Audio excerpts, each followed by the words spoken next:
Well, good morning, my friends. Guess what? You found us again. This is Lighting the Candle, a world that works. I'm Bill Carell, and I'm really pleased to be here with two very special people today.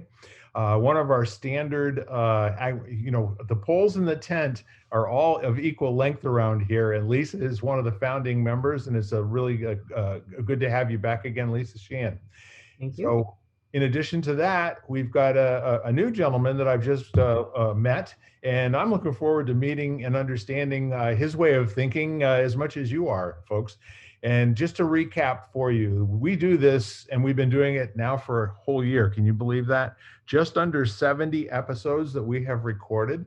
And it's really with one purpose. You know, we were looking around and we weren't really liking what we were seeing in social media and on the television. And so what we said was, let's put something good out there. Let's tell people what's good about the folks they don't know, as opposed to how to identify the ones that are dangerous, you know? And while we were talking about those things, we've covered all sorts of topics. But again, we're really, really digging deep here to create a listening and a speaking for empowerment. That means in any moment where there's a stuckness in your life, that you can identify what it is, not like there's just something wrong here, but at the same time, you can get yourself back into action. So let's kick it off and let's do a little brief introduction, of ourselves. Lisa, you want to go first and just kind of let folks know what you're doing in the world? Sure, Lisa Sheehan. Media is my life, well, at least professionally. Uh, Been behind the scenes in radio for decades, and past couple of years, I've been the co-publisher of a conscious living magazine called Epic, empowering people, inspiring community, and connecting with people in that sort of way, including Bill. As a matter of fact, yes. Thank you. Doug, how about yourself? Give us a little brief thumbnail sketch of what you've been up to. Well, first, Bill and Lisa, thanks for having me on the show. I'm really excited for this conversation. My name is Doug Brown. My business is helping lawyers and entrepreneurs increase profit, productivity, and actually having a life. My background is, as I jokingly refer to myself, as a recovering lawyer. I practiced for many years and for a firm, and then went in-house. And then I made that transition onto the business side, where I did startups and turnarounds for big global corporation. Then I wound up teaching for 6 years at Malcolm Baldrige School of Business, Innovation, Leadership, and Entrepreneurship, an MBA program. And then I went back into business and did a turnaround of a couple of organizations, a not-for-profit, and helped a jewelry business transition from generation 4 to 5. Got three kids, all in their 20s. I live in Bluffton, South Carolina, and spend a couple of the summers in Orleans on Cape Cod. Excellent. So we're here today to pick everybody's brain and to stimulate some new conversation. And I thought it might be an interesting topic for us to discuss the concept of leadership. You just mentioned that, and I think that there are lots of ways to describe what leadership is and what leadership isn't.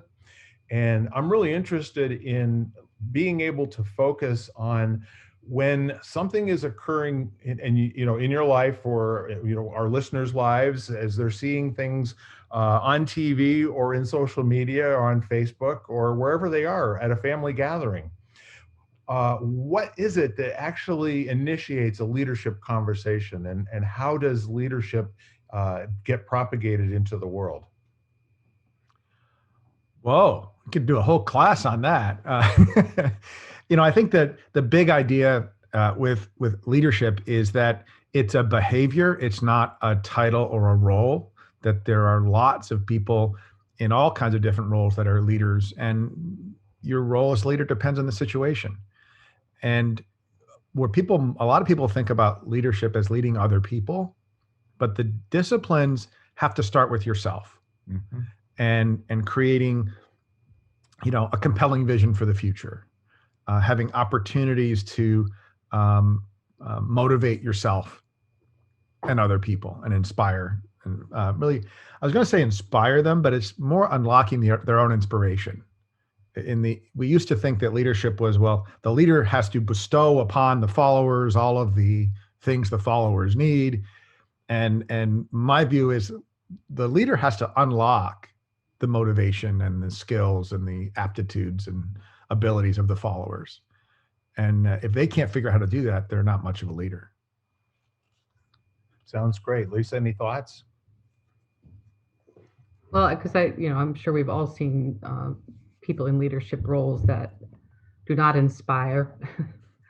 And we've heard it often that, well, most people believe that, leaders should inspire their followers to lead, to be as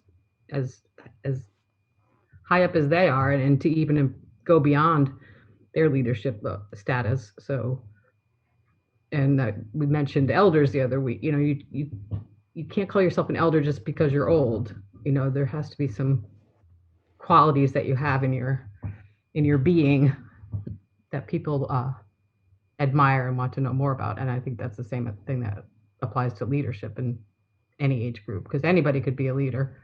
I was just reading about someone that where there's a tribe that there is no age limit to be one of their leaders. It's just the requirement that people look up to you for some reason or another, and then you're initiated into that role. I think one of the signs of great leaders are they're aware enough of their own limitations, and they surround themselves with people that fill in the gaps and complement them. People who are smarter than them and ask good questions. Because a leader's job in 2021 is much more of, especially in business, is much more of a facilitator and a guide than it is a field commander who says, "Thou shalt do this by this date." That's management. Leadership isn't that. Yeah, you manage things and you lead people. Absolutely. So, what's really kind of interesting in the conversation is we're kind of getting around the edges of the qualities of leadership and the qualities of a good leader. Mm-hmm. And if you take a look at somebody who embodies leadership all of the time, let's just say for a moment that you don't really care too much about how many times he's won Super Bowls and all the rest of that sort of thing. But Tom Brady, he is a guy that I love to talk about, not because he's a braggadocio, kind of a in-your-face, person that on and off of the football field has to always be in command of a situation. It's quite the opposite. He is a very self-effacing human being, and he's kept humble by a woman that's very powerful and actually richer than he is. And the long and the short of the whole thing is that his job in every single play on the field is to execute so that every person's best quality shines in every single play. And when that happens, they win ball games. They score points. People get awards. They get bonuses. And this is where those things come into play. That leadership is a conversational deal that requires participation and kind of equal energy from everybody who's involved in it. And that means, as you said earlier, Doug, that the leader is constantly looking for who's got the best skill set for this particular part of the conversation that we're in. We're going to execute. And now how do I get those people to step forward and take risks and bring the best game that they possibly can? And that's true whether you're in politics, government, education system, business, what have you. The best companies, in my opinion, are the ones in which the leaders start a conversation and let other people finish it. And I really have always enjoyed that. I had the opportunity to work with Jack Welch, back in the 1980s. Minutes. I mean, seriously, I worked for a joint venture between a company called Coherent, which was a laser company, and General Electric. And there were a couple of meetings, that occurred that I watched him ask a question. I never heard him make a statement until somebody said, "Well, what would you do?" You know what he defaulted to in the conversation? He said, "Other things equal, I would always go with loyalty." That really has been emblazoned on the inside of my eyeballs ever since that period of time. So when we're talking about leadership that's occurring on the street level or in the community level, how do we draw out, inspire, grow, and feed and take care of leadership when it occurs naturally out there? Wow, there's so much there. I think that the asking questions and being secure enough to ask questions is such an important, aspect of leadership, because we really want to, I mean, a great leader will build a team that doesn't need them anymore, that is self-sufficient in the community. And early on, when you're a young leader, you think, well, leadership is having the answers. And the truth is, the more answers you provide to the team as a leader, the less likely they're going to generate their own. They're going to just come to you. More advanced leadership, and there's all kinds of leadership styles and levels of leadership and everything else. But the theme behind it is being able to ask the right questions and then allow the answer to come up and then apply the right style to the situation.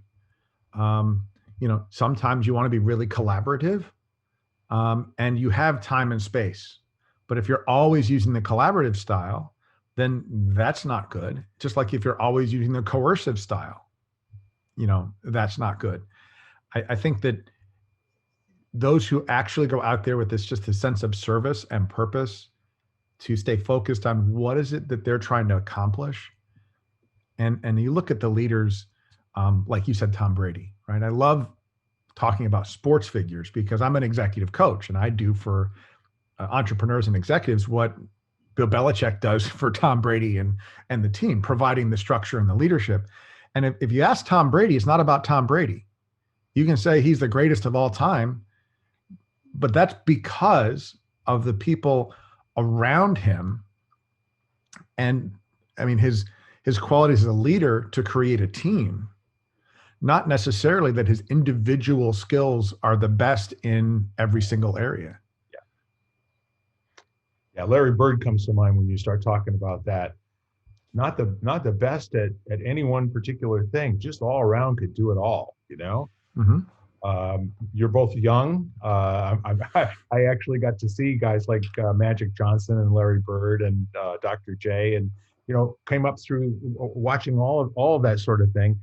And the really key point that I want to drive home here in my own experience, as you said before, it doesn't matter who's on your team. That has nothing to do with anything. So the leader's role is to develop people to the point where there's effective execution. And that oftentimes means allowing people the space to publicly fail without humiliation, and to get out there and give it the best try they possibly can and be rewarded by progress and not necessarily 100% completion of the goal.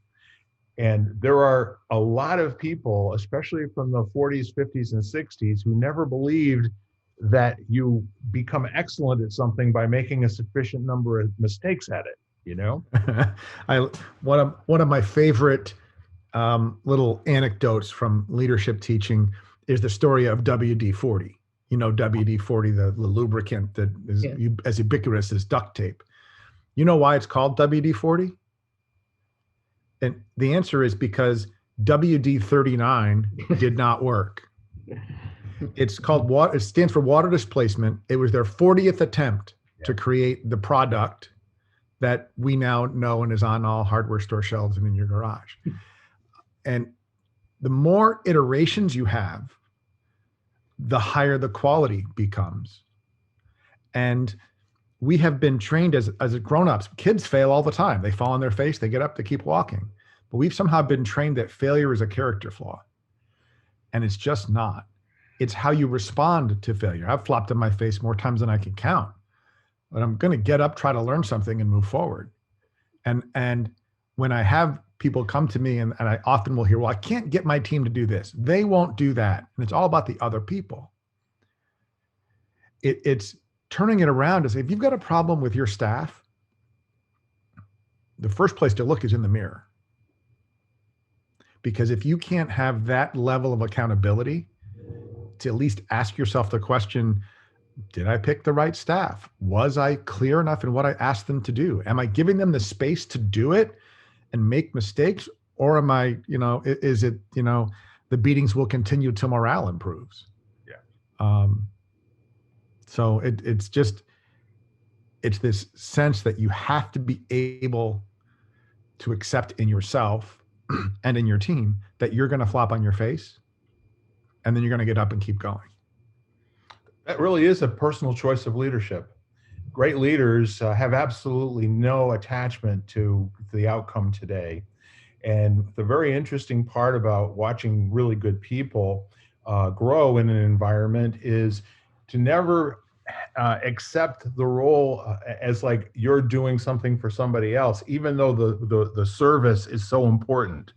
The service is allowing people to grow into who they naturally are, and allow them to fully express, what they can express in terms of excellence. And when that happens, it's kind of a ridiculous thing, but in most really well-run companies, in my experience, people don't go around looking for who's in charge by title. They go around looking for who has the best information for the next thing we need to do. And I did a podcast a couple of weeks ago, which was basically handle it. And we had a culture of basically supporting people, to rise to the next level in terms of not only for themselves, but again, turning around and training the new folks that came into this culture and allowing them, to have these breakthroughs in performing, and, up to and including when somebody made a mistake on a bench and they fried a board, we'd walk in publicly, we'd pick the board up and we'd throw it on the floor and we'd say, look, that experience is never going to bother you again, but you could do this one more time or two more times or three more times or four more times. What did you learn from what just happened right now that you won't have to do it that many more times? What did you take forward, from this? Yeah, what I take from that, and is so true, is leadership is not an innate thing that you're born with. You can learn and must learn about leadership. And if you're a technical professional, I do a lot of work with lawyers and people who are very accomplished in one technical discipline. Leadership is just as much a learnable skill as accounting or law or finance or engineering, yet people don't put the level of study or effort into it as if it's just supposed to happen.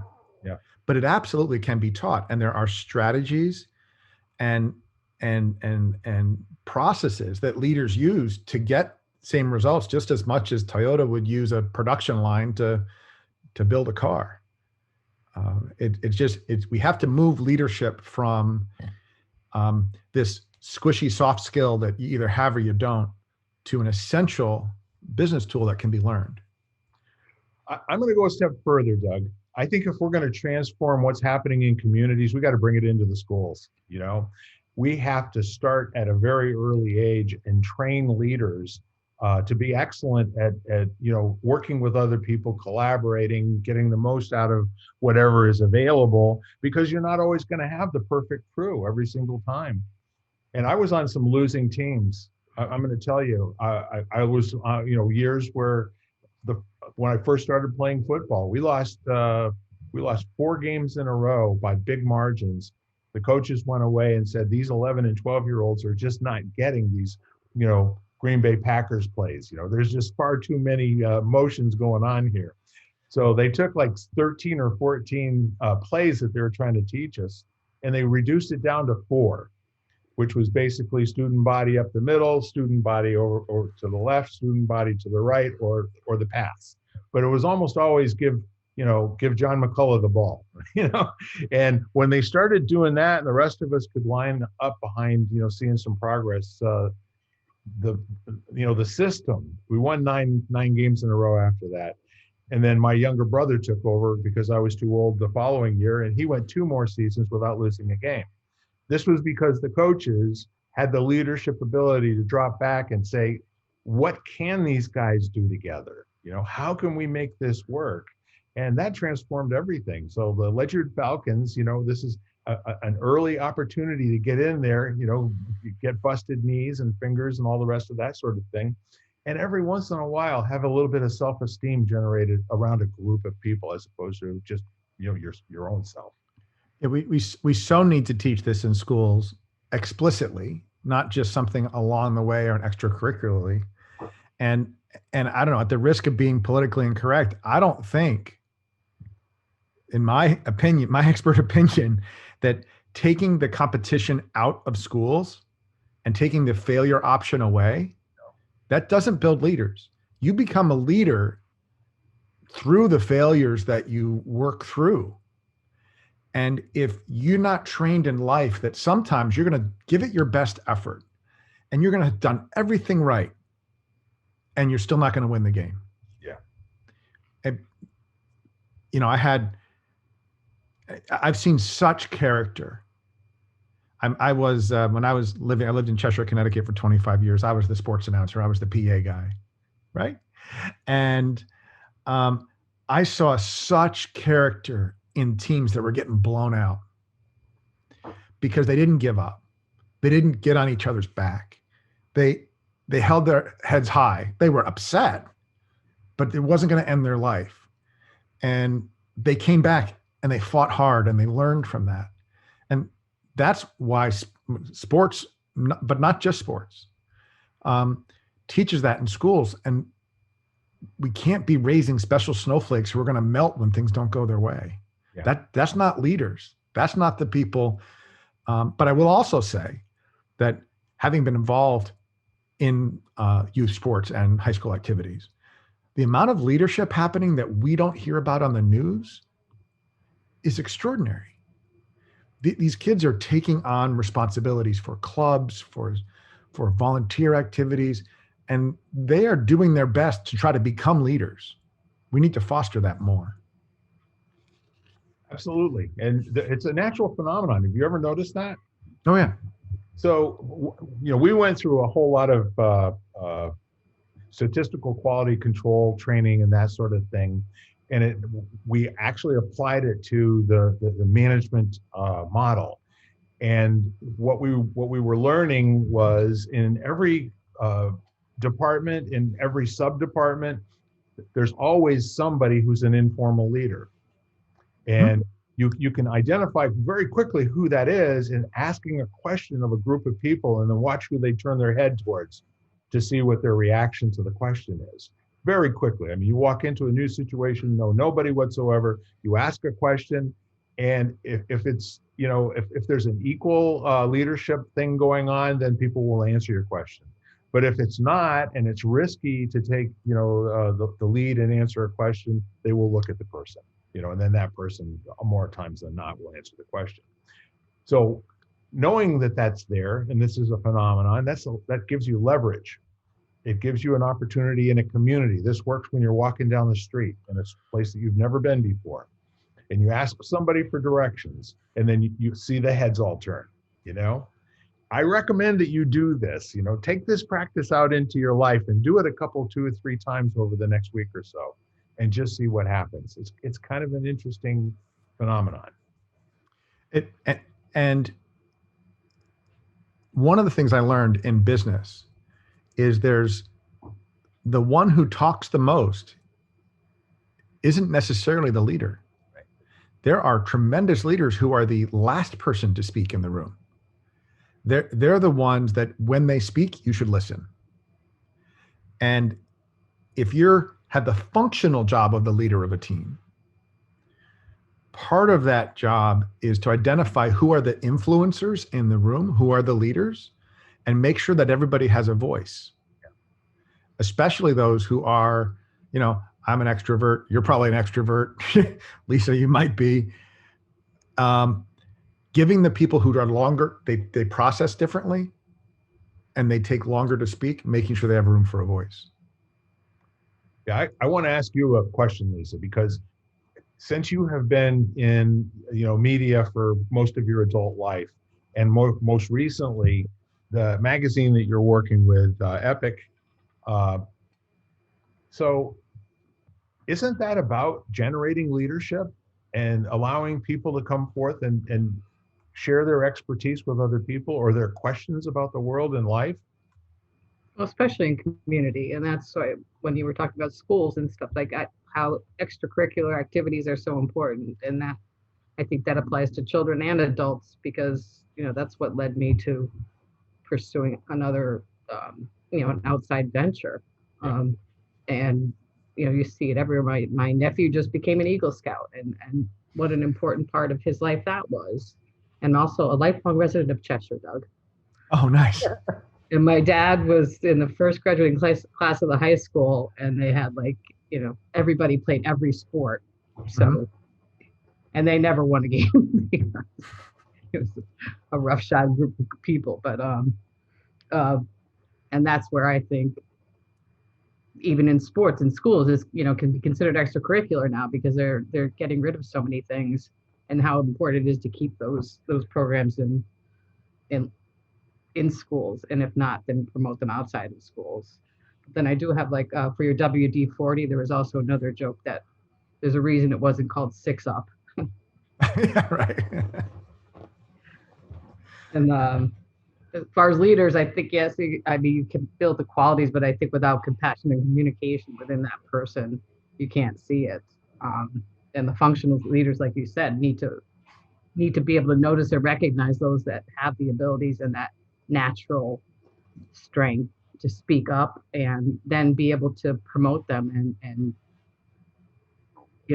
tell them, give them the specifics and the qualities that, and to boost them up, to get them past that.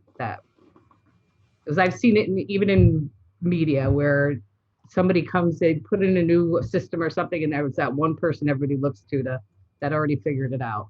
And then occasionally that person will get promoted. It doesn't always happen, because I think the leadership style that we're discussing is not the norm yet. So it would be nice if there's all leaders were designed to promote their own from within. Well, that's why I like to talk about, and we write about levels of leadership, because one of the characteristics of a great leader is you're never done learning. You're always, I mean, I've been studying how and why people and organizations behave for 25 years, and I'm going to study it as long as I'm alive, because I'm curious about it. And that has given me abilities to ask good questions, to develop other leaders. So it's not like this discrete thing that you go take a leadership class and you're a leader. It's really a lifelong journey. And if you have to be secure enough in yourself to say, gee, I don't know, but I want to figure it out. And to allow people around you to shine brighter than you. And we often come back to ask questions. I mean, I think on many of our topics, it's ultimately boiled down to that you have to ask the right questions, be able to ask the right questions, be trained to ask questions almost, and be comfortable in that, and to fail fast, like they say now. It's like, get back up again. I did some, I had a nonprofit executive, a very accomplished executive as a client, and he was, I was hired by the CEO as part of the program to help him advance his leadership. And the biggest single thing that he was able to do with his team, which unlocked all kinds of other stuff, was asking questions instead of making statements. Yep. Even when he knew the answer, and even when he wanted to direct it in a certain way. But there's two parts of asking the question. One is asking the question. The second is actually listening to the answer. Right. And then what do you do with that? And when he started doing that, it was transformational for him. It made his life better. The team was stronger, and his CEO was happy. It's you're not a leader if you ask a question, if you get an answer and say, well, that's great, but we're going to do this. That actually is worse than not asking the question. Yeah. Okay. So there's this interpersonal ability to be curious and ask and answer, and to be open to things that you might not have thought of. And if somebody proposes an approach, even if it's not like you would do it, maybe you let them try, because they're going to learn more. And then you never say, I told you so. Well, see, the core principle of authenticity, which doesn't get trained into students in school, doesn't get trained into people in the military, doesn't get trained into people in business.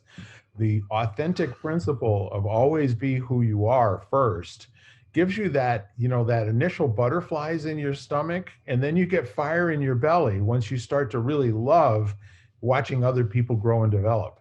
That becomes the game. The game is, how far can we take these people that have their own self-limiting beliefs, and they've got these, thought distortions, and transforming especially what used to be a carrot and stick, fear-based management style in a culture, in a company, and allowing people to go through the process of building trust with each other, building trust with the process, with the manufacturing floor, with the customers who come in, and then you end up with this whole philosophical approach that basically says, we're not done.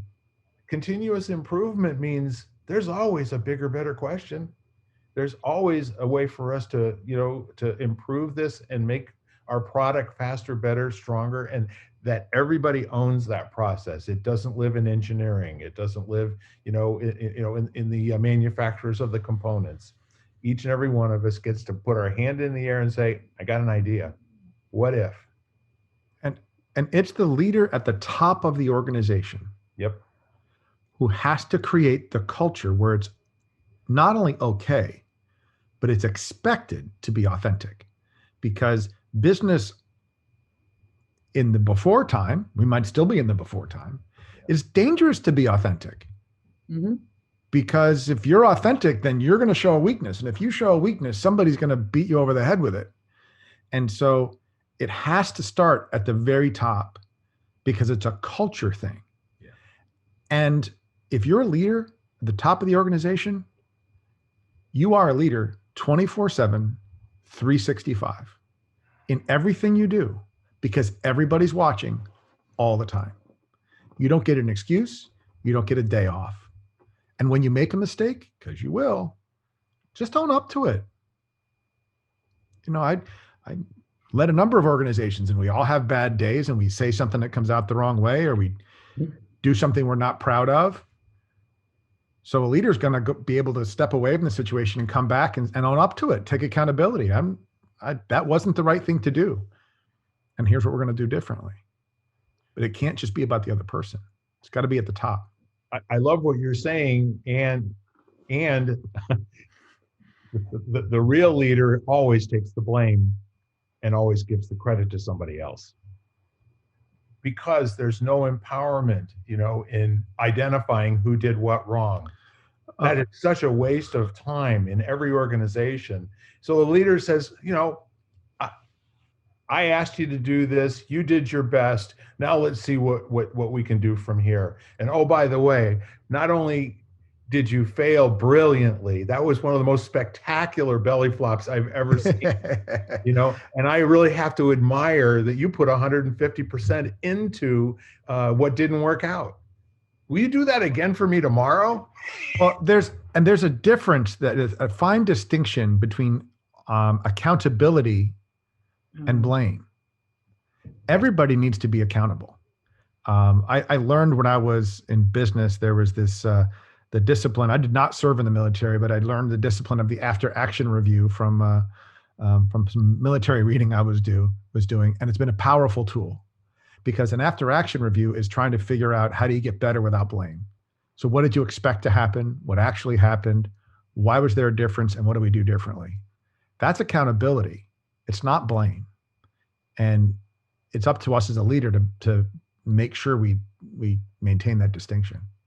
So here's what I would like to do. We're at a real good point here to pause the conversation, end this podcast for the moment, and then flip over to the other side. And I'd like to take up the whole idea of what comes after leadership, what comes after accountability and authenticity, and all those things get built into an organization. And again, I just want to thank everybody. If you want to take a word or two and just kind of wrap up your thoughts from this half hour, Doug. Well, it's such a fun conversation to have, because we don't often talk about stuff like this in this way. So I really appreciate the opportunity. And, I'm sure people will have an opportunity to continue the conversation. This is something that is so critical. as a foundation to everything else. So I appreciate the opportunity to be here. Awesome. It's great having you. Lisa? I was just thinking, because the second we label something is the second it's defined by through your own filters. So leadership can mean different things to different people, and maybe just to like almost redefine it or give it a new word even so that people won't be afraid of it, I love that. That's a great thought to commence on the other side.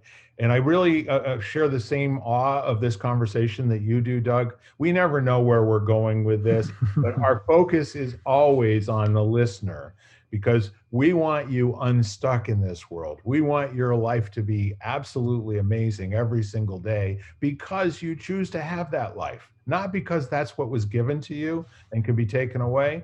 You have a birthright of bringing happiness, enjoyment, and excellence to any situation at any time.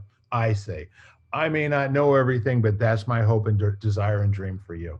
So we'll pick you up on the other side. Thanks for tuning in today. We are lighting the candle and we are creating a world that works. Thank you. We'll see you on the other side. Bye. You've been listening to Lighting the Candle, a world that works, part of the Exvadio Podcast Network. You can hear us at exvadio.com/podcasts, Apple Podcasts app, Google Play, Spotify, iHeartRadio, Stitcher, and wherever you find podcasts.